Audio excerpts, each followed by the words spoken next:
Bonjour, mesdames et messieurs, bienvenue dans ce 6h30. À l'invitation de son Excellence, M. Xi Jinping, président de la République populaire de Chine, le président Alassane Ouattara, accompagné de la première dame Dominique Ouattara, effectue en ce moment même une visite d'État en Chine, une visite qui durera jusqu'au dimanche 2 septembre 2018. On en parle avec notre envoyé spécial sur place, Viviane Haïm. C'est à 18h20, heure de Beijing, soit 10h20, heure d'Abidjan, que l'avion présidentiel ivoirien a atterri sur le tarmac du pavillon officiel de Capital Airport de Beijing. Le chef de l'État ivoirien, le président Alassane Ouattara, qui est accompagné de son épouse, arrive dans la capitale chinoise pour une visite d'État. Acte important qui va sceller de manière significative l'excellente coopération entre la Chine et la Côte d'Ivoire, matérialisée par l'appui financier chinois au gouvernement ivoirien dans la réalisation de nombreuses infrastructures à caractère social, routes, ponts, adduction en eau potable, renouvellement du réseau électrique. La Chine est aujourd'hui le premier investisseur en Côte d'Ivoire. Au cours de cette visite d'État, 5 accords de coopération seront signés en présence des chefs d'État chinois et ivoiriens. Le protocole officiel chinois ne prévoyant pas d'accueil avec faste à l'aéroport, le président de la République a été accueilli à sa descente d'avion par le vice-ministre des Affaires étrangères, Chen Ziedong. Étaient également présents à l'accueil plusieurs officiels ivoiriens. C'est ce jeudi 30 août que la visite d'État démarrera. Le chef de l'État ivoirien, le président Alassane Ouattara, recevra alors au Palais du Peuple les honneurs militaires dus à son rang et l'accueil du président Xi Jinping et de tout le gouvernement chinois. 7 ministres du gouvernement accompagnent le président de la République dans cette visite d'État qui durera jusqu'au 2 septembre. Après l'aéroport, arrivant à leur lieu de résidence, le président de la République et son épouse ont eu droit à un accueil des plus enthousiastes des Ivoiriens vivant en Chine, heureux de témoigner leur affection au couple présidentiel ivoirien.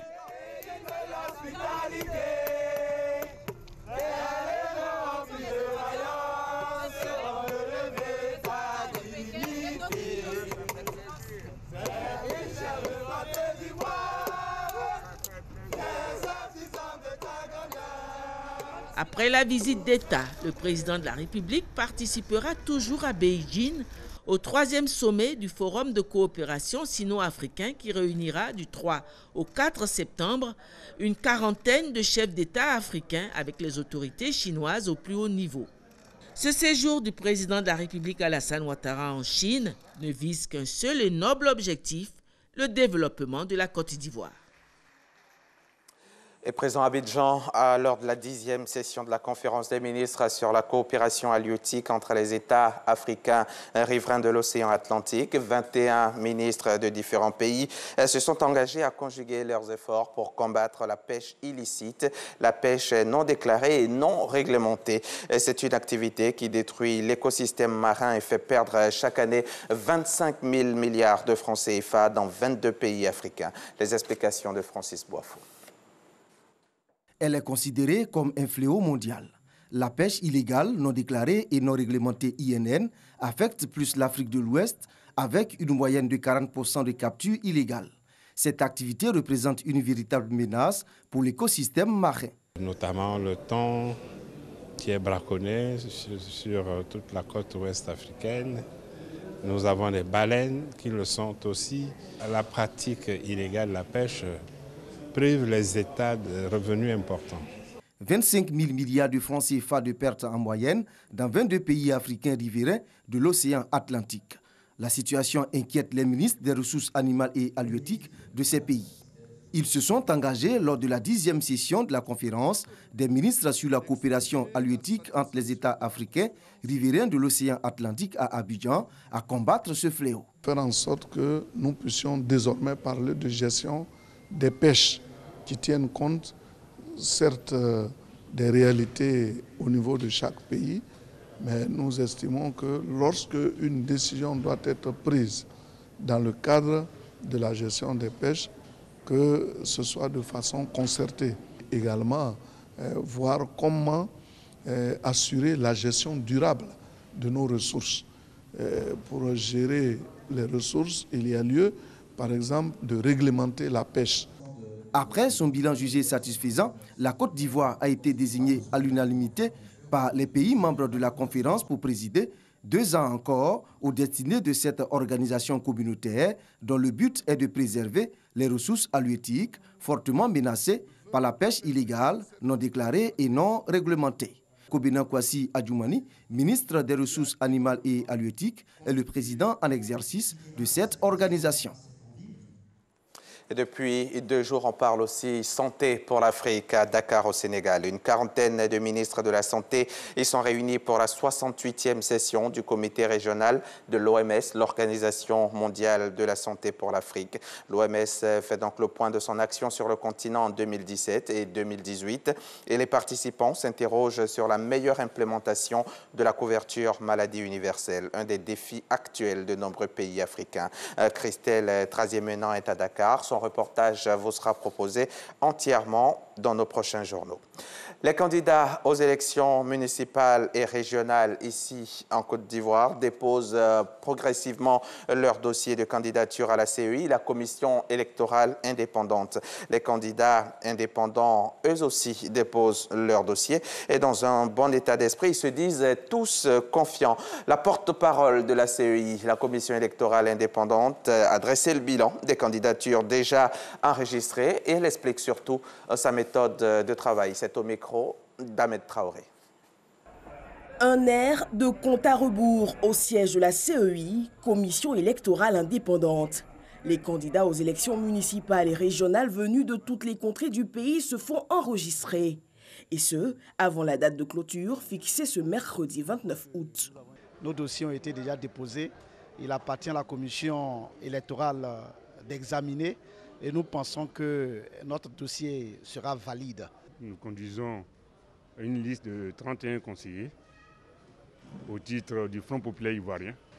Nous sommes prêts. Victor Allé, porte-parole de la CEI, saisit l'occasion pour faire le point des candidatures enregistrées et des dispositions mises en place pour la bonne tenue des opérations. À la date d'aujourd'hui, le point de 13 h, nous avons eu 37 dossiers de candidature pour l'élection des conseillers municipaux, dont 36 candidatures indépendantes et une candidature du FPI. Pour l'élection des conseillers régionaux, nous avons 2 dossiers de candidature et c'est des indépendants.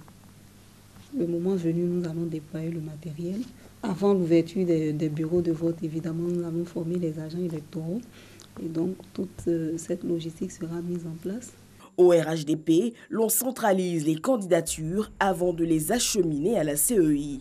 J'avais été élu sous la bannière d'indépendants et maintenant je vais sous la bannière d'un regroupement de partis politiques. Donc c'est vraiment avec plaisir que je vais aller à ces élections-là, l'esprit véritablement dégagé. C'est les vacances judiciaires, donc on a eu aussi un mouvement préfectoral où chez moi même à Tanda, le sous-préfet a été affecté en d'autres lieux.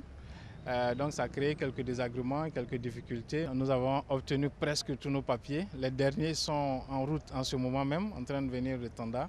Je pense qu'on pourra tenir le délai de demain. Les candidats dans l'ensemble ont prié pour la paix et la réconciliation. Ils souhaitent en outre la bonne tenue des scrutins. Le délai est de demain, entendez ce mercredi 29 août 2018. Parlons sport à présent. Sori Diabaté, premier vice-président de la Fédération ivoirienne de football, a tenu hier un point de presse. C'était au siège de la fédération. 10 présidents de clubs sur 14 ont répondu présent. Le premier vice-président a profité pour annoncer la reprise de la saison 2018-2019 à compter du 7 septembre prochain au 5 mai 2019. L'Union sportive Club de Bassam sera opposée à l'Africa Sport pour le match d'ouverture. Le reportage de nos confrères d'RTI Sport. L'ASEC Mimosa, le WAC, la FAD et Boaké FC ont manqué à l'appel du premier vice-président de la Fédération ivoirienne de football. Ils sont donc 10 présidents de clubs sur les 14 à avoir pris part au point de presse du premier vice-président. On a demandé à l'ASEC de nous répondre de façon claire sur sa participation ou non à la finale de la Supercoupe, avec un délai très clair qui est aujourd'hui à midi. Et nous avons reçu la réponse de la SEC. Et la SEC nous dit, nous vous invitons à regarder notre fiche d'engagement qu'on vous a déposée. Donc la fiche d'engagement que la SEC a déposée est très claire. Il est marqué dans cette fiche que la SEC participe à la Supercoupe Félix Houphouët-Boigny. La Fédération ivoirienne de football a ainsi reçu les fiches d'engagement des 14 clubs de la Ligue 1. En match d'ouverture, l'Union Sportive Club de Bassam sera opposée à l'Africa Sport au stade Robert Champroux de Marcory. Cette rencontre était importante parce que nos amis avaient émis des réserves, donc on voulait savoir ce qui allait se passer. Finalement, je crois que la fédération a tout réglé et ils nous ont rassurés puisque tout le monde s'est engagé.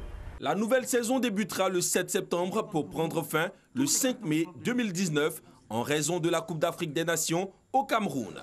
Pour Sori Diabaté, cette saison 2018-2019 est placée sous le signe du rassemblement, de la paix, de la réconciliation, mais avant tout du jeu.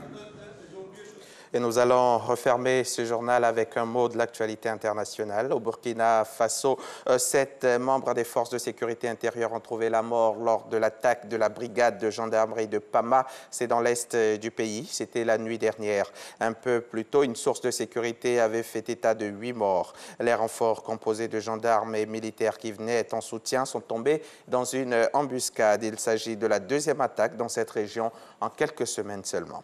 Le chef rebelle sud-soudanais Riek Machar refuse de signer l'accord de paix pour le Soudan du Sud trouvé à Khartoum et destiné à mettre un terme à la guerre civile qui ravage le pays le plus jeune au monde. Riek Machar ainsi que d'autres groupes de l'opposition exigent que leurs réserves soient intégrées dans le texte final de l'accord. L'accord qui a été signé le 5 août à Khartoum.